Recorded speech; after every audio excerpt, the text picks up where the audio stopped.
Hello, Haya, Heather, and Ahmed. This is Tom. Class for June 28th. Today, what I'd like to talk to you about is the role of purchasing or vendor management. And I've got a Word document posted out on Canvas in today's folder.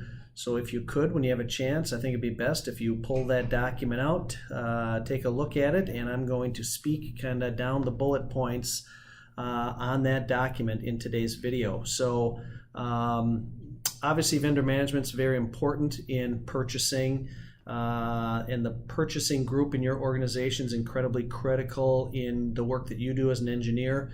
It is very common for us as engineers to be involved in new product development or product revisions, and therefore we have interface with our purchasing people, and obviously our purchasing people are responsible for managing the relationships with our vendors and channeling that business to whichever vendor they feel most appropriate to provide the parts or pieces or subcomponents of the products we are manufacturing. So I want to kind of talk briefly about that role and the relationships that they manage. Typically, purchasing's role is a strategic one in nature. They also serve as a communication for the engineering group, both for existing product as well as new product introductions. They manage the supplier relationship with the organization that we are with.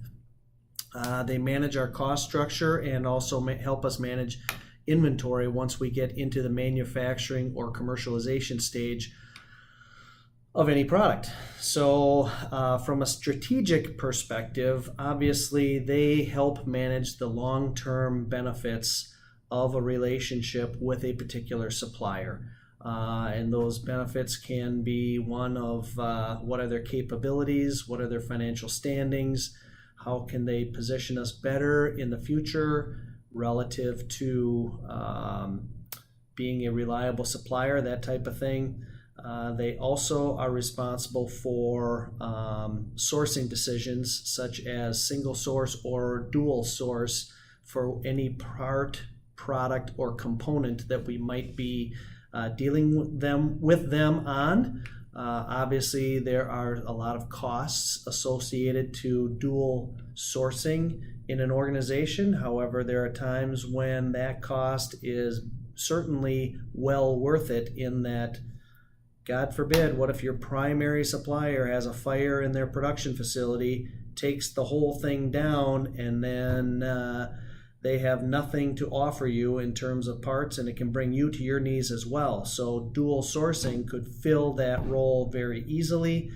However, with dual sourcing, it's very expensive to maintain two relationships, have prints that are consistent in both locations, and managing two relationships and pricing structures and splitting the business between two suppliers obviously can be difficult as well. So that can be difficult. Also, from a strategic perspective, our purchasing people manage the contracts that we have with these suppliers. What are the performance metrics that we are holding them to? How are we measuring their performance? Are they performing up to expectation? What if they're not? Do we put them on probation of some sort? When do we cut them loose and find a new supplier? How long does it take us to find a new supplier? Lots of issues around that. So certainly that's important work as well. Our purchasing group also is a communication tool for our engineering department.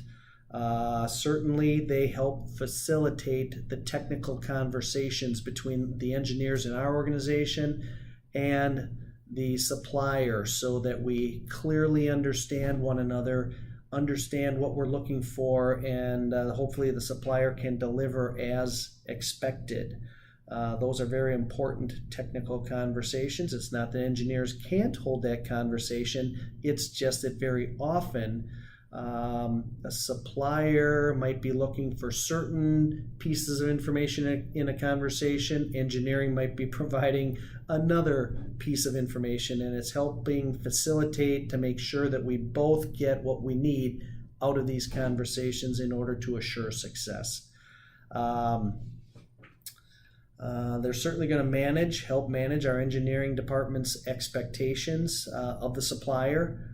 Just because a supplier can provide a beta version of a part doesn't mean that they have the ability to ramp up and supply hundreds of thousands of them every single week during the peak of production. So balancing capabilities and understanding expectations and financial limitations are all part of that conversation as well.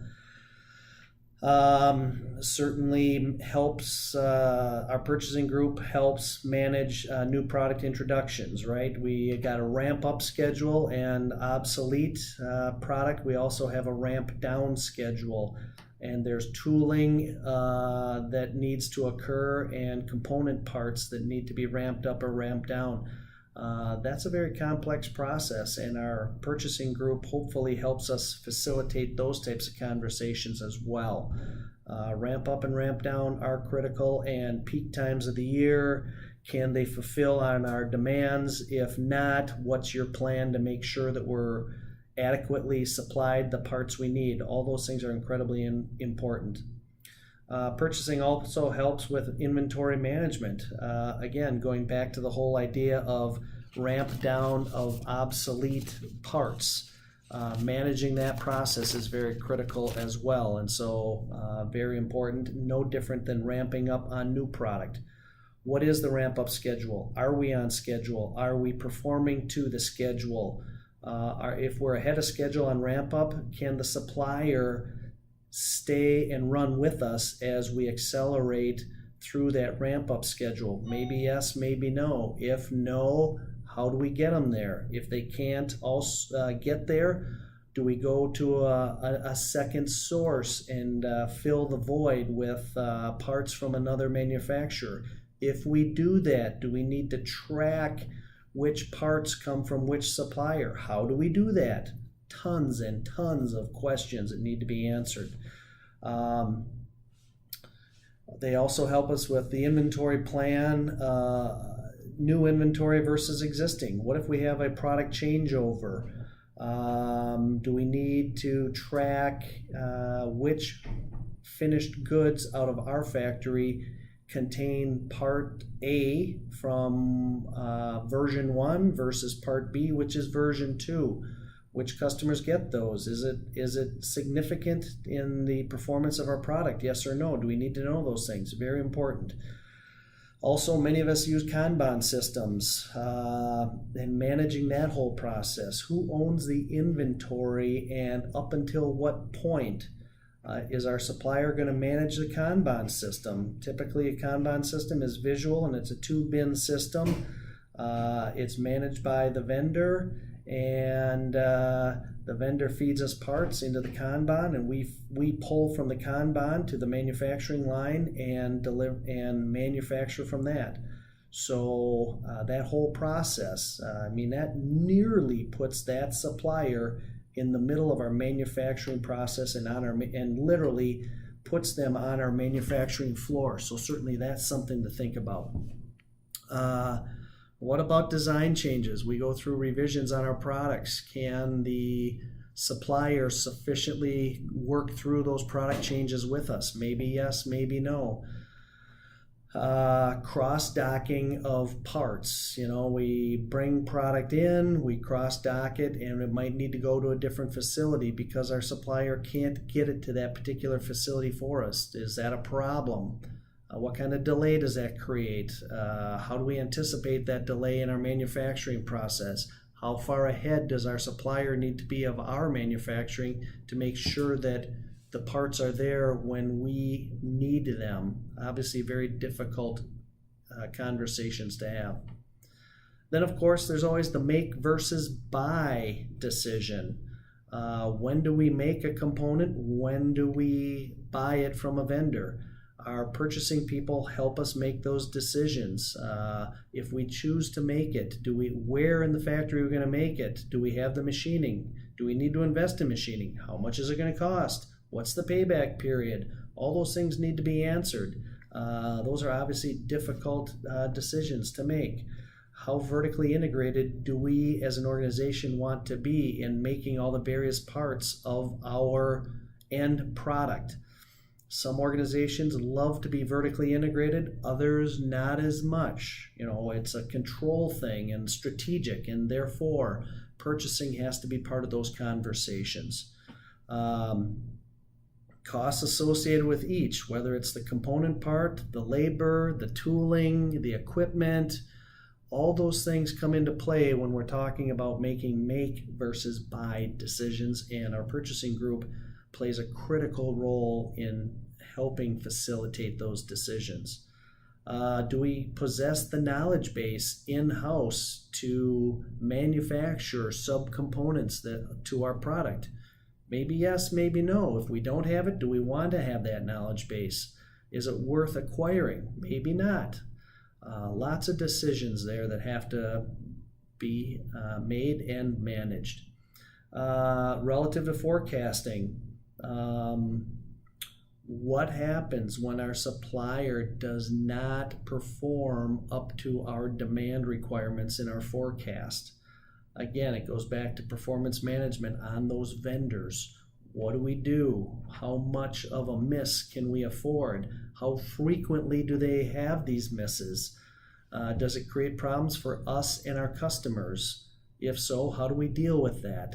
Lots of questions there. Also relating to the Kanban system, again, if we have inventory in transit, can we manage without that those subcomponents? Hard to say, but those are all things that we got to kind of look into a little bit.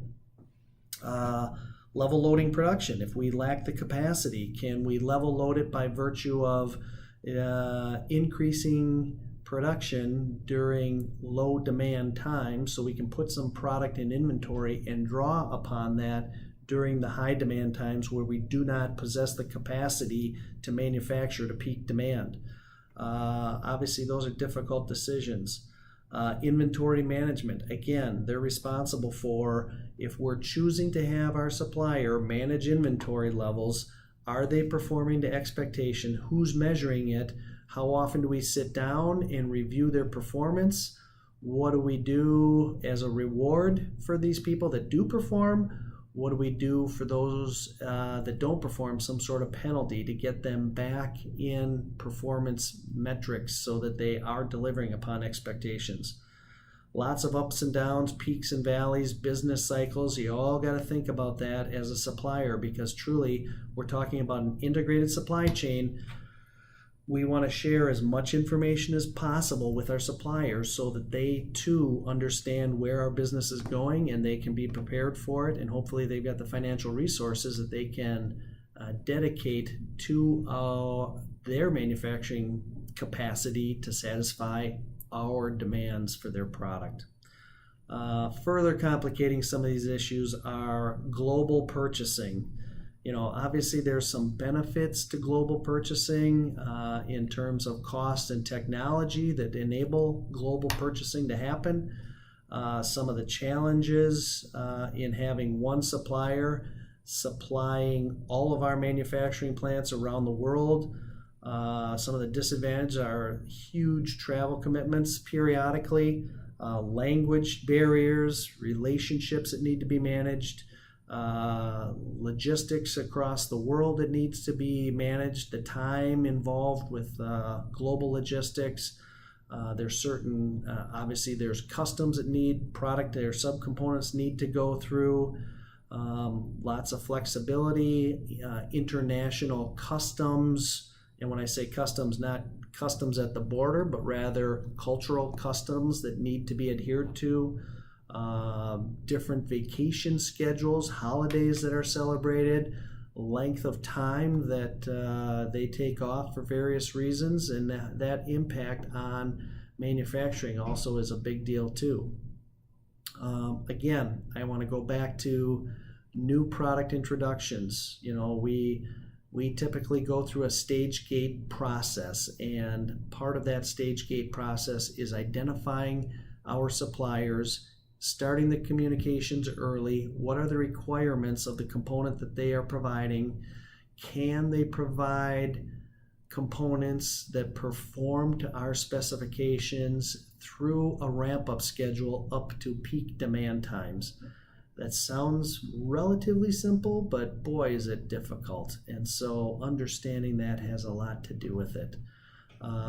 Again, material management has to be part of the process as well. And we've got financial models there that they need to perform to so that we know that we are earning the profit that we expect out of our end sale and our customers. So certainly our purchasing group does a lot to help us manage through all these issues. That's why they're involved on the very front end of the stage gate process all the way through to the back end of the process.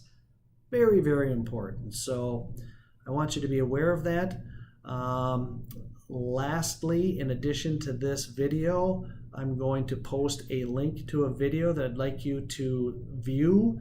If I'm not mistaken, it is a video that features FedEx and how the process they go through each and every day to get a lot of inventory to a lot of places overnight. So it is kind of interesting to see the logistics behind that.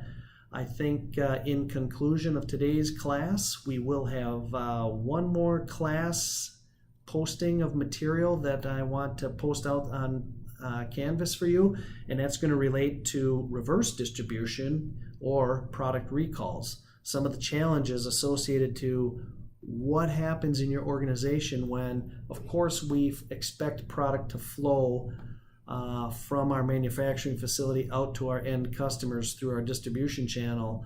However, there are times when product needs to flow backwards. It needs to be returned or recalled. How does that process work? I think it's reasonable to expect that we need a process in place so that product can flow upstream as well as downstream. I'll post that material tomorrow. Please review it over the course of the weekend. And since I haven't heard otherwise, I will expect that all three of you can meet the deadline of July 3rd for your final paper to be submitted. If you have any questions, again, feel free to reach out and contact me any way that you prefer. And I hope you stay cool during this hot weather. Thanks. We'll talk soon.